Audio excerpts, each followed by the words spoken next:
सरकारी व्यवस्था जब लुंज पुंज नीतियों के आगे नौजवानों की नौकरी के सपने को ही बंधक बना ले तो जरूरी है कि दस्तक दी जाए। जब 5 साल तक एक नौकरी का नियुक्ति पत्र पाने के लिए नौजवानों को तरसना पड़े तो जरूरी है कि दस्तक दी जाए। जब ट्रेनिंग के बाद भी 17 महीने पोस्टिंग न मिले, जब दूसरी नौकरी करने की आजादी मांगने पर लाखों रुपए भरने की सरकारी चिट्ठी युवाओं के सपने तोड़ने लगे तो जरूरी है कि दस्तक दी जाए। तो आज आपको दस्तक देकर उत्तर प्रदेश के 2486 युवाओं को उनके अधिकार की नौकरी दिलाने की लड़ाई लड़नी है, जिनके पास कहने को तो सरकारी नौकरी है, लेकिन सच्चाई ये कि वो बेरोजगार हैं। कैसे गलत बता सकता हूँ कि नहीं, मैं गवर्नमेंट एम्प्लॉय नहीं हूँ, और हूँ या नहीं हूँ ये बात ना सरकार बता रही है हमें, ना भर्ती बोर्ड बता रहा है।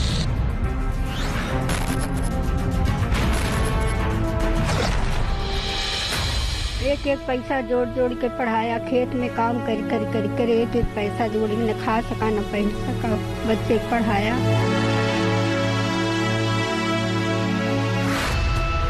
आधार में लटके हुए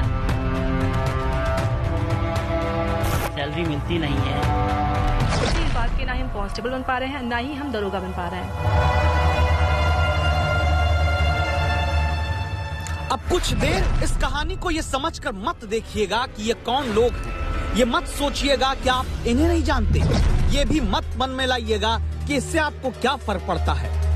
अब बस ये सोचते हुए आज तक देखकर दस्तक दीजिए कि कहीं ये आपका बेटा होता तो, जिसे नौकरी की हरियाली दिखी, वक्त बीता, पता चला हकीकत में रोजगार के दावे सूखे निकले।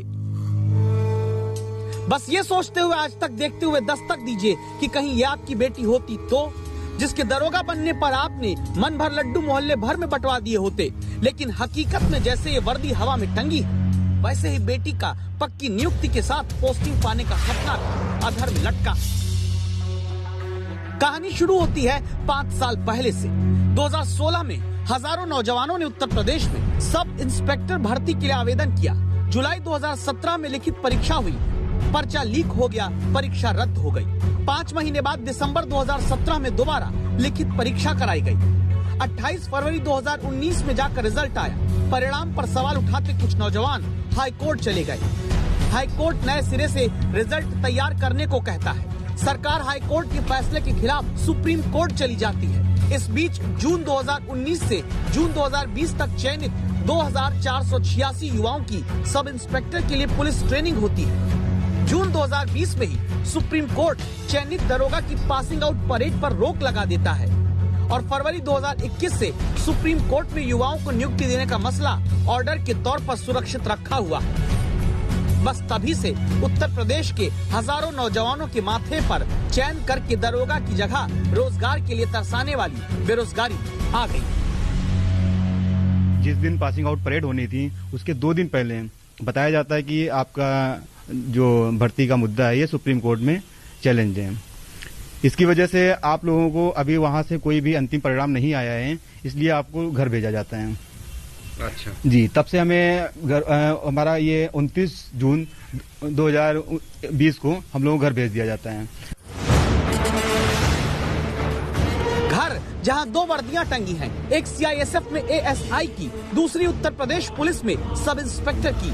दोनों वर्दियों को उत्तर प्रदेश के विजय कुमार यादव देखते हैं। कभी सीआईएसएफ में एएसआई की नौकरी करते हुए पहनी वर्दी को संभालते हैं, कभी उस नौकरी को छोड़कर अपने राज्य में सब इंस्पेक्टर बनने का सपना लिए आए विजय कुमार 2 स्टार वाली वर्दी को छूकर जानना चाहते हैं नौकरी पक्की कब होगी, पोस्टिंग कब मिलेगी।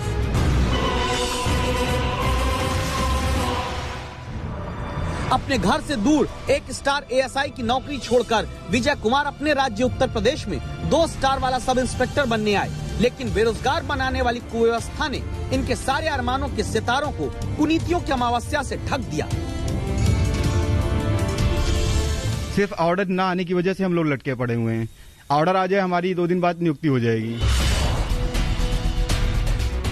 5 साल में चुनाव दोबारा हो जाते हैं, 5 साल में सरकार बदल जाती है, लेकिन उत्तर प्रदेश में 5 साल बाद भी सब इंस्पेक्टर की परीक्षा पास विजय कुमार जैसे हजारों युवा न तो ट्रेनिंग के बाद पोस्टिंग पा रहे हैं। दावा है न सरकार अदालत में तुरंत मामले के निस्तारण की अर्जी लगा रही है और न ही ये युवा कहीं और दूसरी नौकरी के लिए अप्लाई कर पा रहे हैं।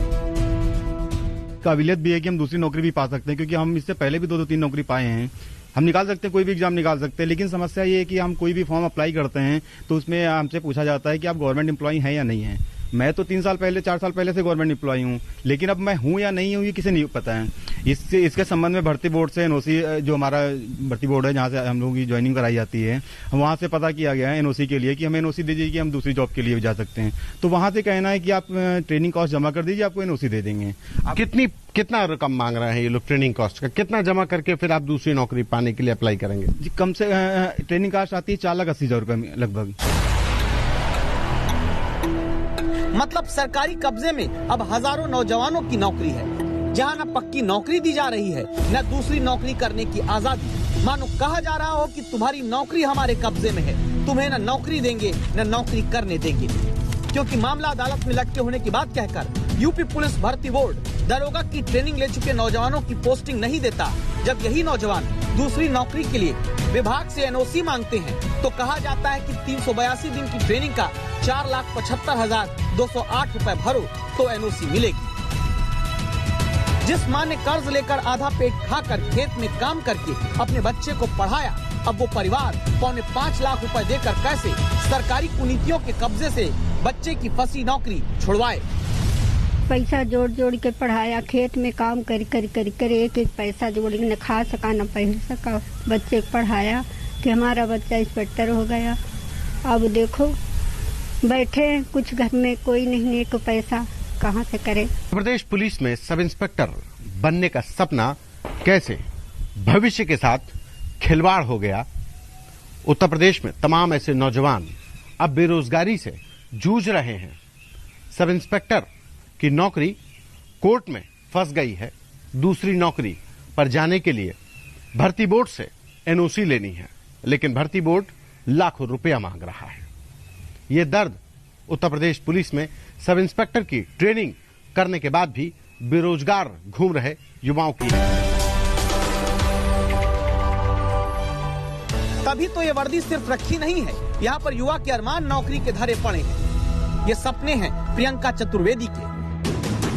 लखनऊ की प्रियंका जो पिता की तरह पुलिस की जिम्मेदारी पहनकर कर्तव्य निभाना चाहती है, उन सितारों को भी चमकाती रहती है प्रियंका, जिन्हें कंधे पर लगाने के लिए परीक्षा पास की, ट्रेनिंग की, लेकिन सिस्टम और सरकारी सुस्ती कैसे बेरोजगारी ही टांक देती है, उसकी गवाही है प्रियंका और प्रियंका जैसे हजारों युवा, जिनके लिए अब ये वर्दी एक सपना भी है, बोझ भी। एएसआई परीक्षा पास करके ट्रेनिंग ले चुकी प्रियंका ने कांस्टेबल भर्ती परीक्षा भी पास की, लेकिन ट्रेनिंग के 17 महीने बाद कोर्ट में फंसी भर्ती पर सुस्त सरकार के कारण पोस्टिंग मिलती नहीं।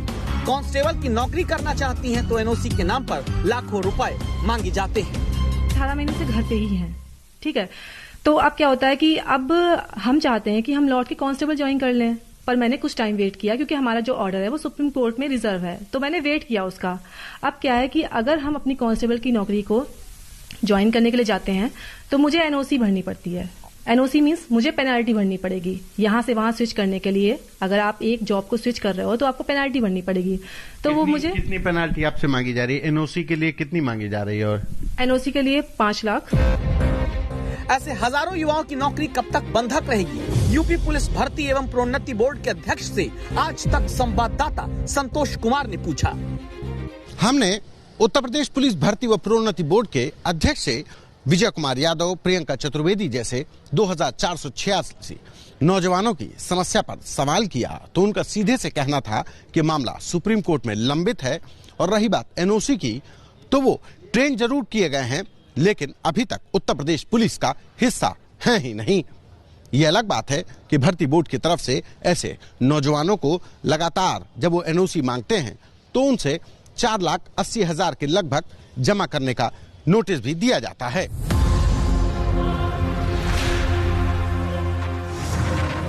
अब इस कहानी के अंत में निराशा के कुएं और हताशा की खाई के बीच खड़े छोड़ दिए गए युवाओं के चेहरे को देखते हुए याद करिए, इसी उत्तर प्रदेश में नेता बिना किसी एनओसी के रोज दल बदल कर रहे हैं। नेताओं का दल बदल करके राजनीति करना बहुत आसान है, तो फिर पढ़े लिखे नौजवानों का एक नौकरी पाना इतना कठिन क्यों है? संतोष कुमार, लखनऊ, आज तक। यह संभव है कि आपके घर में कोई बेटा बेटी बेरोजगार न हो तो आपको लगे कि भाई ऐसी खबरों से आप पर कोई फर्क नहीं पड़ता। यह संभव है कि आपको यह भी लगे कि अरे ये तो सरकारी नौकरी पाने के लिए परेशान लोगों की खबर है, हम क्यों चिंता करें। आपको क्या चिंता करनी, प्लीज ऐसा मत सोचिए। ऐसा सोचने वाले लोग अपना नुकसान भी सरकारी बेरोजगारी के कारण कैसे करते हैं यह हम आपको बताते हैं। भर्ती प्रक्रिया लटकती है तो सरकारी दफ्तर का काम, उसका बोझ बढ़ जाता है। इस तरह से कम लोगों के ऊपर ज्यादा काम होने के कारण आम आदमी की फाइल, जनता का काम सरकारी दफ्तर में लटकता जाता है। सरकारी दफ्तर में फाइलों का अंबार लग जाता है तो भ्रष्टाचार जन्म लेता है। यहीं से जल्दी काम कराने के बदले रिश्वत का लेन देन भी शुरू हो जाता है। इस तरह से उदाहरण के तौर पर आप देखिए, पुलिस में भर्ती पूरी नहीं होगी तो आपकी हमारी सुरक्षा में पुलिस की कमी होगी, अपराध बढ़ेंगे। पुलिस वालों की कमी होगी तो अपराधी बेखौफ हो जाएंगे, निशाना आप और हम आम आदमी ही होंगे। और इसीलिए ऐसे मुद्दे पर देखकर, ऐसे मुद्दों को समझकर दस्तक देना जरूरी है, आवाज उठाना बहुत जरूरी है। बेरोजगारी हर राज्य में इसलिए फैलती है क्योंकि सिर्फ चुनावी मुद्दा बनाई जाती है, समाधान सत्ता में आने पर सरकारें भूल जाती हैं।